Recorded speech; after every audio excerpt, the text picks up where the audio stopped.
मुख्य विकास अधिकारी ललित नारायण मिश्र की अध्यक्षता में ब्लॉक सभागार में आयोजित तहसील दिवस में 58 शिकायतें दर्ज की गई। तहसील दिवस में जनता ने अपनी बिजली, पानी, सड़क, स्वास्थ्य, शिक्षा, कृषि सहित समस्याओं को प्रमुखता से उठाया तथा उनके शीघ्र निस्तारण की मांग की। 60 के आसपास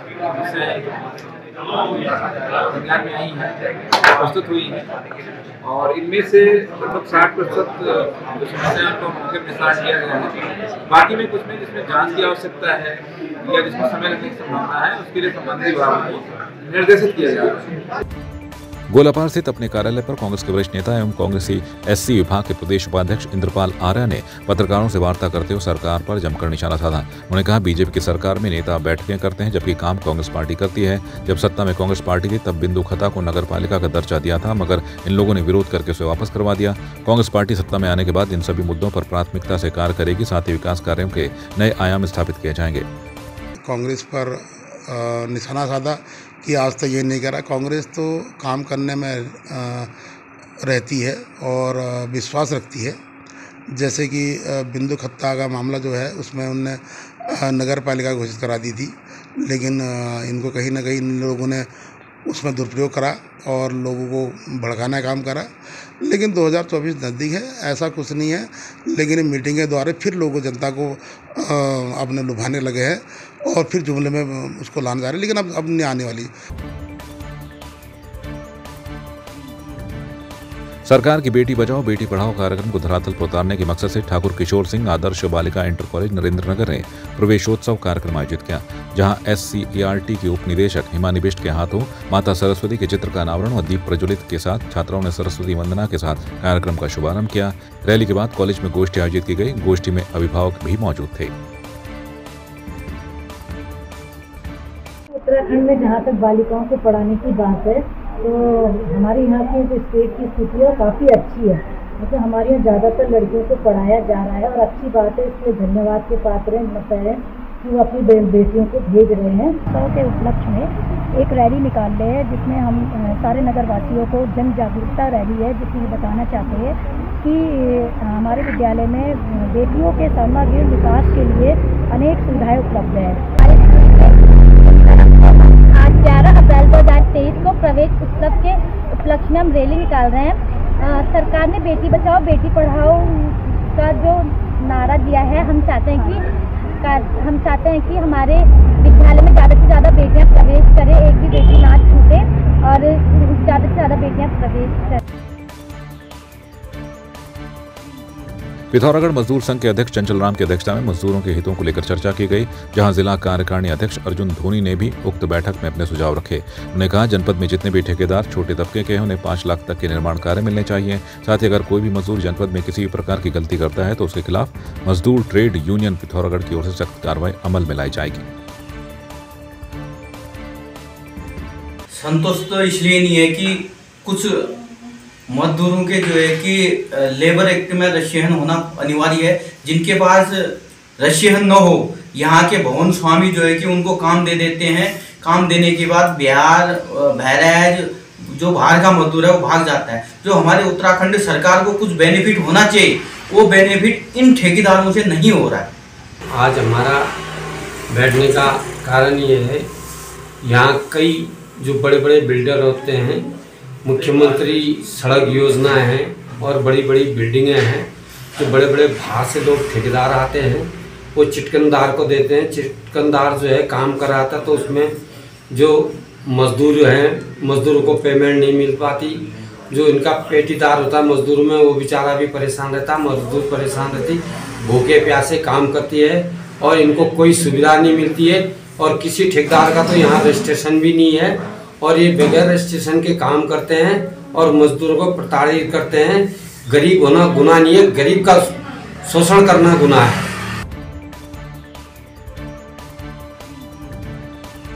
श्री सुरेंद्र सिंह वल्दिया स्पोर्ट्स स्टेडियम पिथौरागढ़ में चयन ट्रायल्स आयोजित किया गया, जहां शैक्षिक सत्र 2023-24 में जनपद पिथौरागढ़ के श्री हरि सिंह थापा स्पोर्ट्स कॉलेज लेलू पिथौरागढ़ में कक्षा 6 में एथलेटिक्स, फुटबॉल एवं बॉक्सिंग खेलों एवं महाराणा प्रताप स्पोर्ट्स कॉलेज देहरादून में कक्षा 6 में athletics, football, volleyball, boxing, hockey, cricket, badminton एवं जूडो खेलों में प्रवेश के लिए उत्तराखंड राज्य के जनपद पिथौरागढ़ के बालकों के प्रारंभिक चयन trials Shri Surendra Singh Waldia sports stadium Pithoragarh से प्रारंभ किया गया। अभी तक काफ़ी बच्चे आए हैं, लेकिन बहुत सारे बच्चों के डॉक्यूमेंट कंप्लीट नहीं है। 20 से 25 बच्चे अभी तक जो जिनके डॉक्यूमेंट बिल्कुल सही पाए गए हैं उनका ट्रायल आयोजित होगा। पिथौरागढ़ स्पोर्ट्स कॉलेज में फुटबॉल, बॉक्सिंग, एथलेटिक्स ये 3 गेमों के लिए ट्रायल हो रहे हैं तथा देहरादून के लिए athletics, football, volleyball, boxing, hockey, cricket, judo, badminton इन सब गेमों के लिए हो रहे हैं।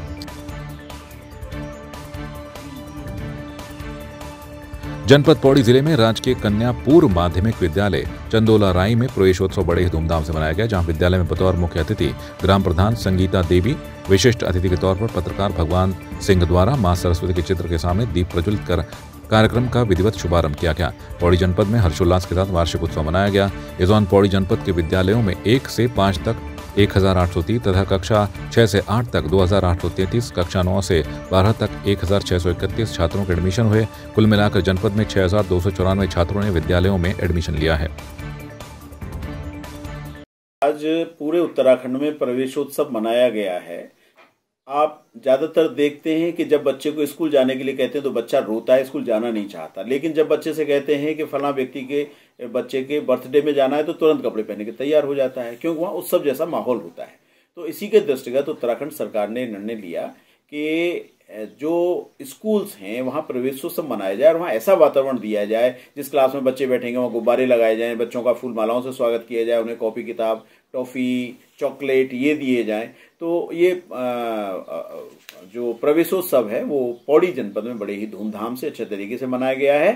ये बात कहना चाहूँगी क्योंकि पहले के ज़माने में जब बच्चा 8वीं पास होता था तब उसकी विदाई होती थी, है ना, या 10वीं पास होता था या 12वीं पास होता था तब उसकी विदाई होती थी।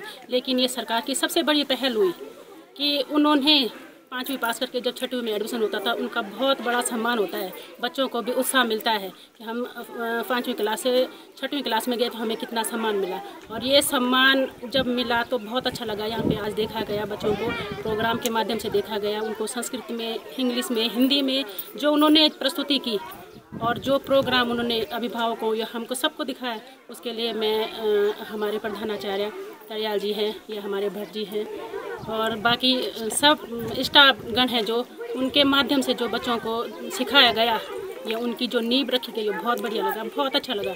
आप लोगों को विदित है, आप लोगों ने देखा भी यहाँ पर कि आज हमारे विद्यालय में लगभग सरकारी सारे विद्यालय में हमारे उत्तराखंड राज्य में सरकार की ओर से एक प्रोग्राम चला है कि जो नए बच्चे प्रवेश होते हैं उनका प्रवेशोत्सव आज मनाया जाता है। आज इस बार मनाया, पिछले बार 6 अप्रैल को था, इस बार 11 अप्रैल को प्रवेशोत्सव पूरे राज्य में हमारा मनाया जा रहा है। जो कक्षा 6 में या जिस विद्यालय में जो भी छोटी कक्षा होती है, जो भी नया प्रवेश होता है, उन सारे बच्चों को यहाँ पर सम्मानित किया जाता है।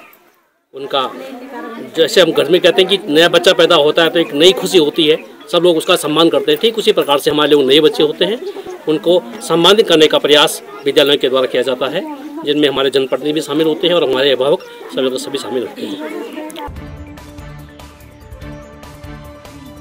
पौड़ी जिले के पोखड़ा क्षेत्र के जंगलों में लगी आग में झुलसने से 2 युवकों की मौत हो गई। दोनों युवक अपने दोस्त की शादी में शामिल होने के लिए दिल्ली से दोस्त के गांव सेडिया खाना आए हुए थे, जहां हादसे में 28 वर्षीय कुलदीप कुमार नाम के युवक की मौके पर ही मौत हो गई, जबकि दूसरे 21 वर्षीय युवक विकास को प्राथमिक उपचार देने के बाद हायर सेंटर रेफर किया गया।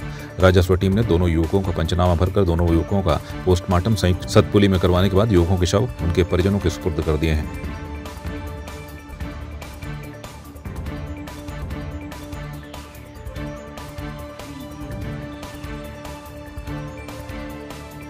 नगर पालिका सभागार में आयोजित सीजन की पहली बैठक में विभागीय अधिकारियों में आपसी तालमेल की कमी साफ दिखाई दी। बैठक में उप जिलाधिकारी नंदन कुमार ने अधिकारियों को दिशा निर्देश देते हुए कहा कि तय समय पर माल रोड के सुधारीकरण करने का कार्य किया जाएगा। वहीं मौके पर नगर पालिका अध्यक्ष अनुज गुप्ता ने कहा कि विभागीय अधिकारियों का तालमेल न होने का खामियाजा आम लोगों को भुगतना पड़ रहा है और ठेकेदार अपनी मनमर्जी के हिसाब से कार्य कर रहे हैं।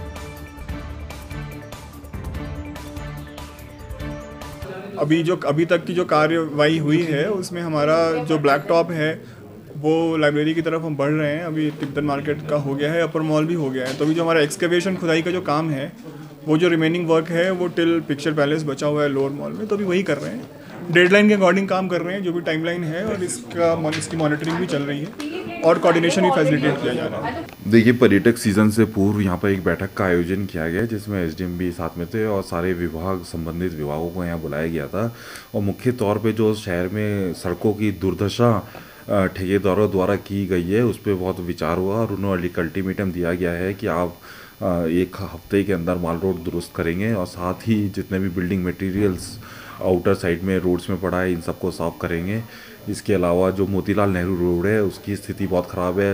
आपको मालूम है 3 महीने पहले इन्होंने खोदा था, कसमंडा रोड खोदी थी 3 महीने पहले, और अभी भी उसकी स्थिति बहुत ज़्यादा ख़राब है। पेयजल निगम काम करने को तैयार नहीं है। इनके अधिकारियों को फटकार लगाई गई है और स्ट्रिक्ट तौर पर इनको निर्देशित कर दिया गया कि 1 हफ्ते के अंदर सारी भी जितनी भी ये सड़कें हैं इनको दुरुस्त करें।